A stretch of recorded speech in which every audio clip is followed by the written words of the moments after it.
What's up, ladies and gentlemen, and welcome to the European Volleyball Show. It is a new year. It is a new year of the show. We are very excited to dive into the 2022 Champions League now that it's actually 2022. The champions will be crowned this calendar year. We are so excited about that. And this super match of the week, we're getting into the point where we have rematches now in all the pools. Now that the teams have played each other once, they're now playing each other for a second time. This one, Fenerbahçe Opet Istanbul of Turkey versus VC Maritza Plovdiv of Bulgaria. I'm excited to get into this one. The match will be live in just about half an hour from right now, live here on the CEV YouTube channel. So the link for that video is in the description. The match will be live in just about 30 minutes to first serve. So very much looking forward to that. But for now, it's time to break down a preview of both the teams and I'll pick towards the end of the show who I think is going to win. So let me know in the chat if you can speak English. I see a lot of Turkish fans. I do not speak Turkish, unfortunately. But ask me any questions you might have, because we'll have plenty of time at the end of the show to go over questions about this match, about anything Champions League related, or anything just around all the world of volleyball. I am an open book, so ask me any questions. My name is Rob St. Clair, by the way. Thanks for watching. We go live for the European Volleyball Show before every super match of the week. Sometimes we have guests, sometimes it's just me, but it's always fun to break down the matches before they happen, and for me to pick the matches, and it's interesting to see if I'm right or wrong or not even close. So last week I did a preview on Zaksa Kedrzyn-Kozley versus Lube Civitanova. I picked Zaksa in 5. I was wrong. It was Lube in 5, so at least I was close. My record on the year so far is pretty good. So let's dive into this one. Fenerbahçe versus Maritza Plovdiv. Starting off checking out Fenerbahçe, one of the great sport clubs across all sports in the entire world. They've won the European Champions League in women's volleyball once. That was back in 2012. As we sit right now, they are in first place in the Turkish Sultanlar Ligi, ahead of Vakifbank Istanbul by 1 point. They lost to Vakifbank in the finals of the Sultanlar Ligi playoffs last year, made it to the quarterfinals of Champions League last year before losing to Italian Novara, and they played in this year's Club World Championships in Ankara in Turkey, finishing in third. Right now, as the standings sit, Fenerbahçe in second place in Pool D, 3-0 with 8 points. That's only because Dinamo Kazan has already played this week. They beat Beziers yesterday and are ahead by, I think they have 10 points right now. But if Fenerbahçe were to win today, they would jump into first place with either 10 or 11 points, because remember, they had that incredible 5-set win over Dinamo Kazan very early in the Champions League. What do you think about Fenerbahçe has 3 opposites? Well, good question. We can talk about their starting lineups right about now.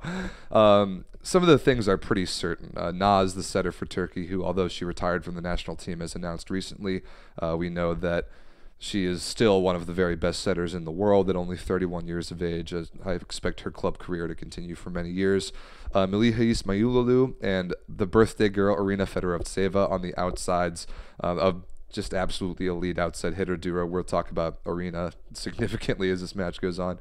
So I have right now the opposite as Lazareva from Russia, probably the future at that position after Goncharova's retirement for the Russian national team. But a great point in the chat with the return of Melissa Vargas. So Melissa Vargas of Cuba, one of the very best opposites in the world, was great for Fenerbahçe last season, played the first half of the season this year in China, but is confirmed to be returning to Fenerbahçe for the stretch run through the playoffs and Champions League and all that back in Turkey. So I have no idea how soon we can expect Melissa Vargas to be a contributor for Fenerbahçe. I expect it to be very soon. She will jump right back in and be comfortable in a setting that she's familiar with pretty quickly, but I'm not sure if we'll see her today, which is why I have Lazareva as the projected starter, and she's been very good this year. In the middle, we have Ada Erdem of Turkey, of course, Mina Popovic of Serbia, a pickup this offseason, and Gizem Orga of Turkey at the libero. Coach Zoran Terzic of Serbia has been rumored in the news lately, at least as far as his national team movement, but he's not going anywhere as far as club coaching, sticking around in Fenerbahçe, trying to win the Turkish league for the first time in a couple years. Really, that's been Vakifbank's dominant territory. This Fenerbahçe team, at least compared to their roster last year, has made some significant upgrades at a lot of positions. Fenerbahçe, first and foremost, just the 18-year-old, well, newly 18-year-old. Again, happy birthday to Irina today. She gets to celebrate Champions League, celebrate her birthday by playing Champions League at home. She's just an absolute superstar. She's taken the world by storm this year, played phenomenally well for Russia in the Olympic Games, and has taken the leap to move to Turkey for her club career this year, which I absolutely love to see. A part of an influx of talent into Turkey, which we can talk about later in the show, as maybe shifting the balance of the best domestic women's league in the world, which I would definitely agree has belonged to Italy for the past several years. Turkey is now really making a push to be number one in that particular list. So we can talk about in a little bit. So this is who I expect to see for Fenerbahçe today, at least playing at home. I expect them to go with their full starting lineup, especially after their previous time playing Plovdiv in Bulgaria. They actually dropped a set in that matchup. That was the only set that Plovdiv has taken in Champions League so far. So let's talk about the Bulgarians. VC Maritza Plovdiv has yet to win a match in Champions League. However, they are the absolute, undisputed dominant team in Bulgaria, winning their domestic league 7 times in a row. Undefeated and perfect so far in Bulgarian domestic competition. They're playing in Champions League for the 6th straight time. That is including the Champions League that was cut short a couple years ago. But the last time they won a match in this tournament was 2 years ago. So they went winless last year, winless so far this year, in a very difficult pool. However, like I said, they were able to take a set from this Fenerbahçe team the last time they played in Plovdiv in December. We'll talk about that matchup just a little bit. Projected starters for them. This is what I was able to glean from all their previous matches in Champions League so far. One of the very, very rare clubs that is strictly one nationality in their starting lineup, exclusively Bulgarians. In fact, I think they only have one foreigner on the entire roster. And just strictly Bulgarians in the starting lineup, so a lot of chemistry there. I'm very high on the Bulgarian volleyball culture and their home fans, which I think was an advantage for them playing at home in the last leg against Fenerbahçe. They will not have that this time around. One thing I want to point out here is the opposite position for Plovdiv. Dimitrova has started a lot of the matches. She's 1994, so she's turning 28 this year. But she's been replaced often and has had a pretty short leash. And who's come in for her is Eva Dudova, so number 20, if you happen to see her today. And the crazy thing about her, at 1.95 meters, she was born in 2006. I think that's the youngest player I've ever seen play Champions League. She turns 16 later this year. That's absolutely crazy. And if we're talking about Irina Fedorovtseva being one of the best players in the world at 17, turning 18 today, we have a player on this Plovdiv team who's 15 years old right now and will likely see some minutes in Champions League in this match. That's absolutely crazy for a 15-year-old to be playing at this high of a level of competition. So that's tremendous. Look for the name Eva Dudova throughout the match today if she's able to come on. She's played a lot. She hasn't started, but has come off the bench in pretty much every match for Maritza Plovdiv this Champions League so far. That's just incredible to be playing at this elite high of a level at age 15. So let's look at what happened the previous time these two teams played. Back on December 8th in Bulgaria, Fenerbahçe traveling on the road, winning that match 3-1. But again, that was the only set that Plovdiv has taken so far in Champions League against any of their opponents. A very difficult pool in Pool D, of course. But taking the set off of this Fenerbahçe team is a pretty legitimate achievement. And I'm looking at the stat sheet of that match right now. In that second set that Plovdiv won, they had 4 aces and 2 blocks, and that will really help. Among their 6 aces and 5 blocks in the match, 4 aces, 2 blocks came in that second set that they were able to win. They also got 8 free points from Fenerbahçe's errors. Fenerbahçe passed the ball very well that match, 51% positive. 48% kills is off the charts in a women's match. That's extremely high. And Irina Fedorovtseva's stat line was absolutely crazy. I don't know if I've ever seen anything like this. 43 attempts for an outside hitter in 4 sets is absolutely through the roof. That's like a Paula Egonu, Isabel Hack sort of set load that we see from those superstar opposites all the time. But from the left side, an outside hitter, that is very, very rare.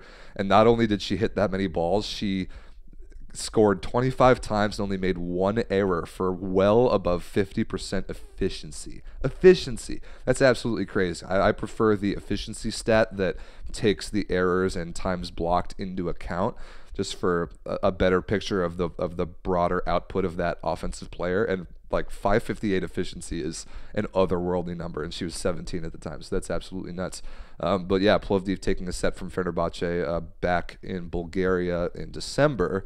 But again, I'm very high on the Bulgarian home crowd. I think they have a significant home court advantage when they play there. But speaking of fan bases that have significant home court advantage, this match today being played in Istanbul, I expect the Turkish fans to come out in full throat, be supporting to the best of their ability. I don't know if there are any restrictions as far as attendance right now in Turkey, but regardless, whatever fans are there, any Turkish fan base is going to seem like it's 10 times the number of bodies that are actually in the crowd with how loud and passionate they are.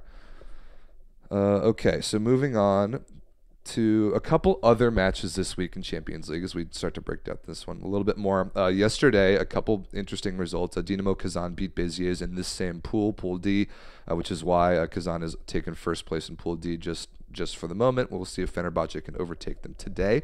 Dresdner of Germany beat Kaliningrad of Russia. That was very interesting and important for Dresdner's chances to advance.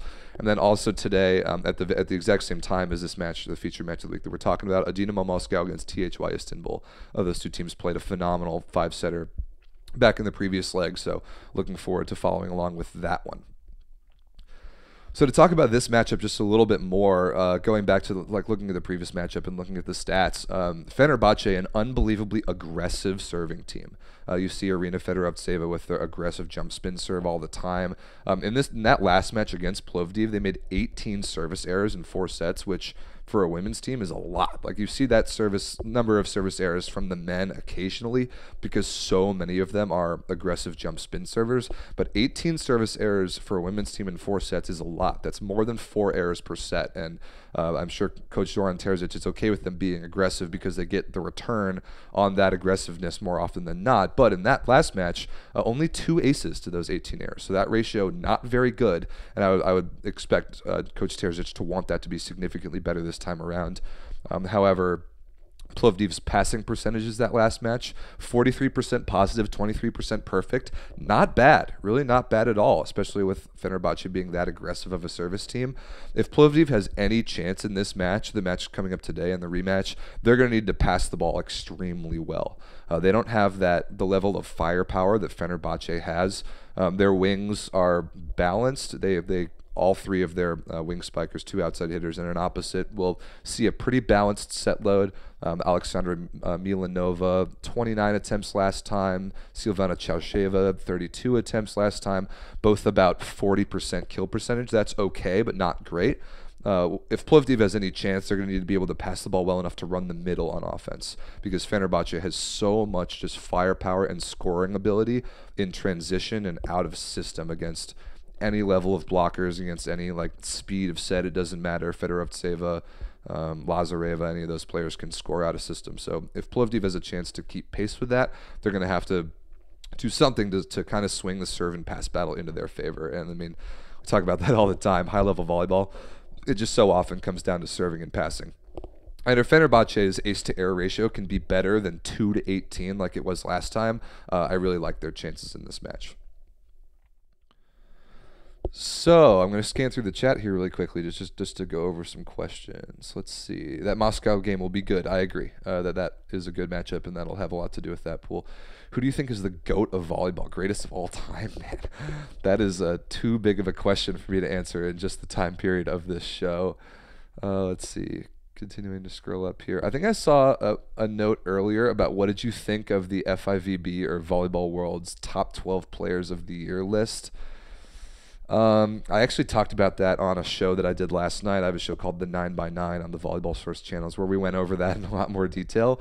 The short answer is I disagree with them significantly. I didn't quite understand the criterion for picking those top 12 lists in each gender for the year 2021.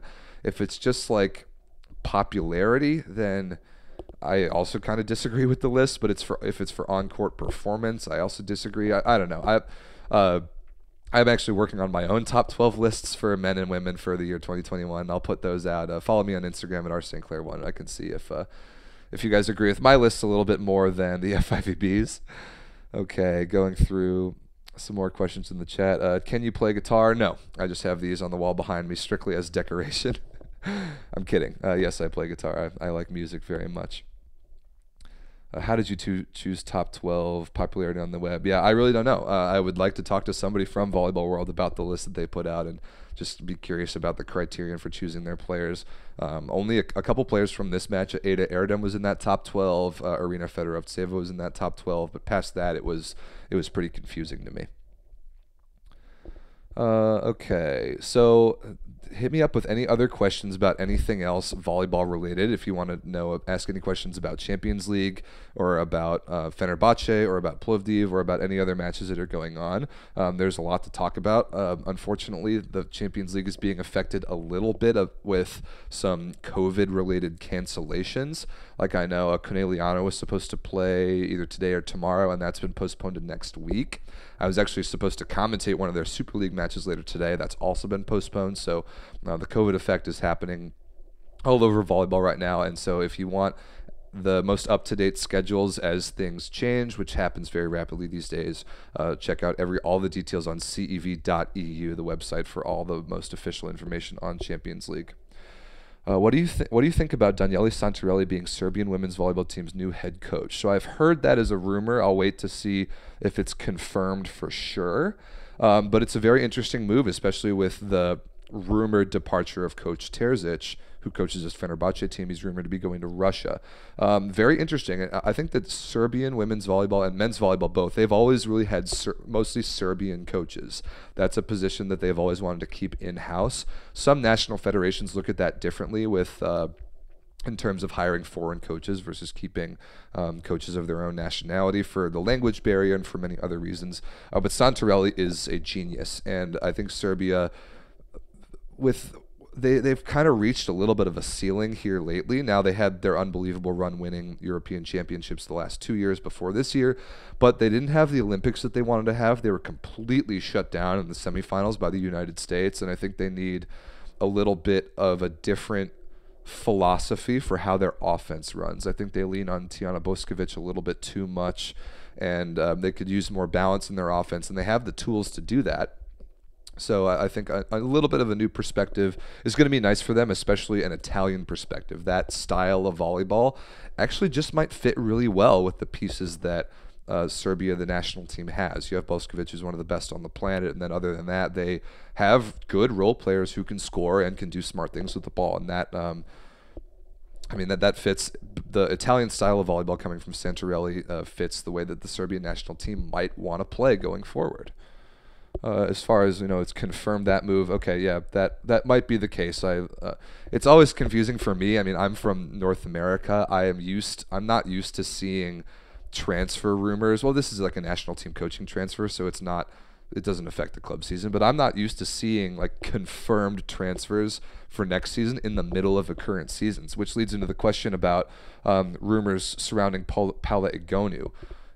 It's confusing to me when I hear of a transfer being confirmed for the off season while the season is still active. That's always been strange to me. I'm just not used to seeing sports covered that way. But that rumor seems to be very, very strong and growing stronger by the week, really, as different reports start to come out. So it's very interesting.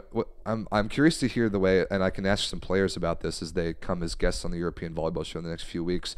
What it's like to have that rumor or even that confirmation of a transfer around your team and how it affects their locker room. Because if I'm Corneliano, with everything that they've been through the last year or two, they won Champions League, they had the all-time great win streak, they then lost the win streak kind of confusingly, they failed to win Club World Championships, and now they have a rumor of the departure of the best player in the world to their European rivals. Like, that's a lot for the mentality of a locker room to handle. So I'd be very curious to hear from one of those players about how that affects the team's mentality. I mean, they're still elite in talent across the board. Corneliano is. I'm not worried about them in terms of this team this year reaching any of their goals. I think they will play for the Champions League final. If not, they're still my favorite to win it. But it's an interesting thing with having these rumors about a player moving to another team while he or she is still playing on their team currently. I'm just not really totally used to that. Who do I think will win this match? Fenerbahçe versus Plovdiv. I'll get to that right before we end the show. I'll make my pick. This victory will be a nice birthday present for Arena. I'm sure she hopes so. My favorite coach. Wow, that's a great question.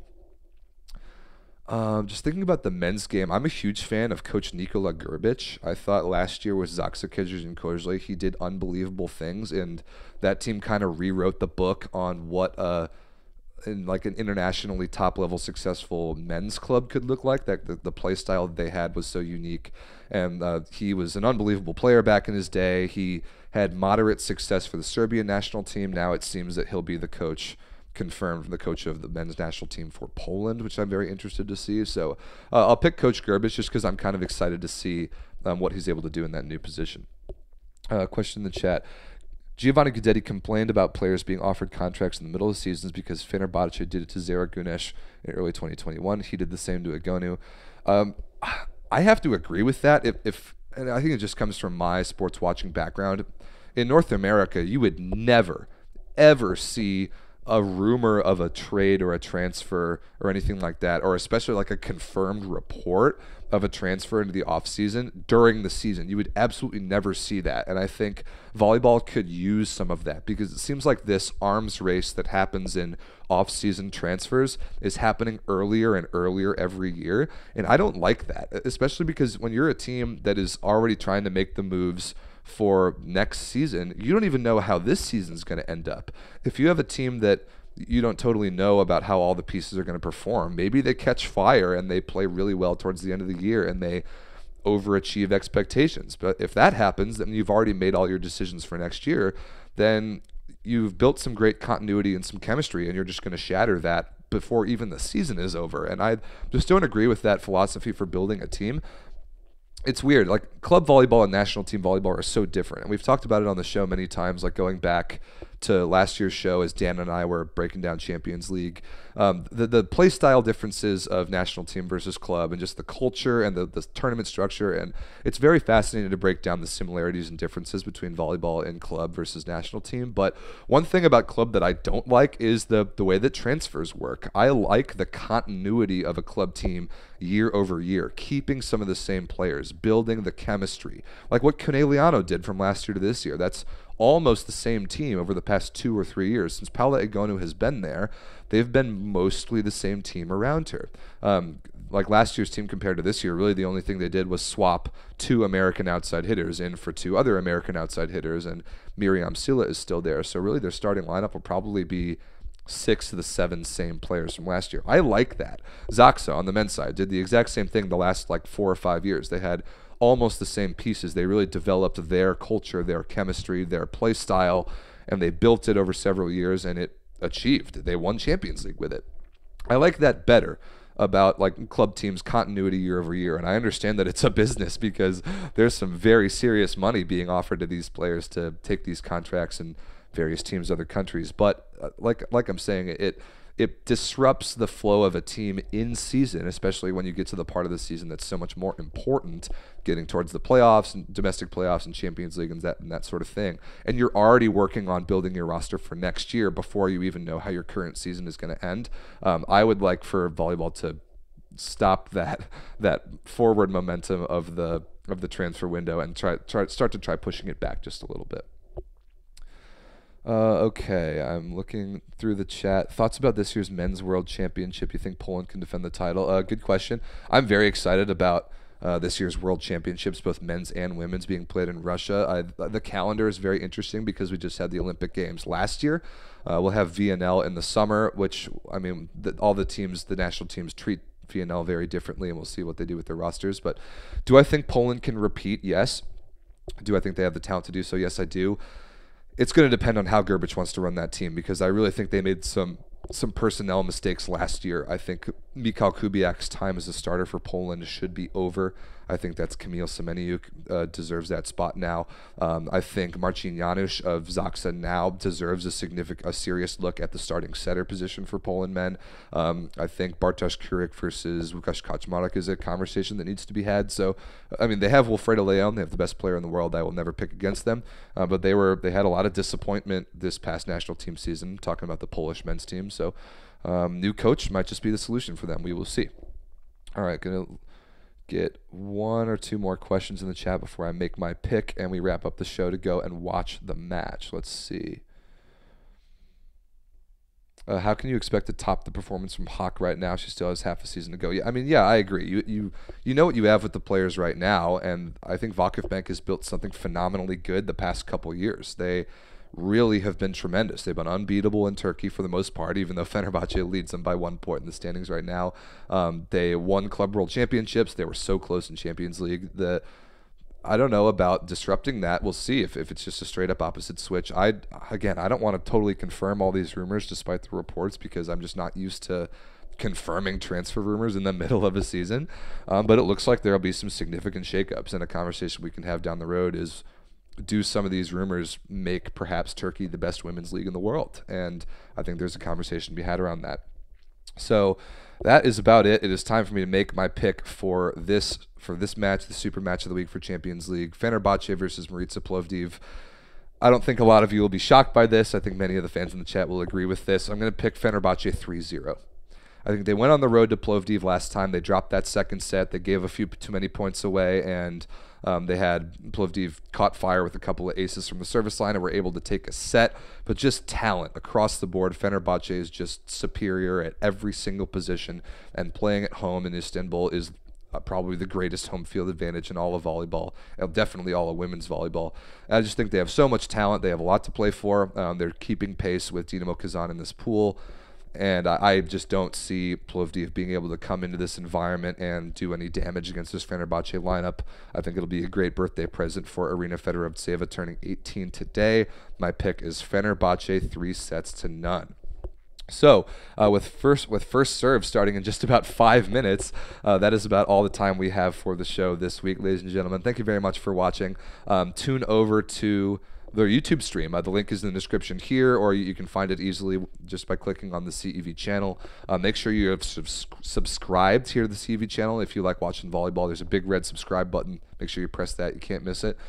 So that'll wrap up the show for now. Let's flip over and we can all go watch the match together. Everybody enjoy some volleyball today. Thanks very much for watching.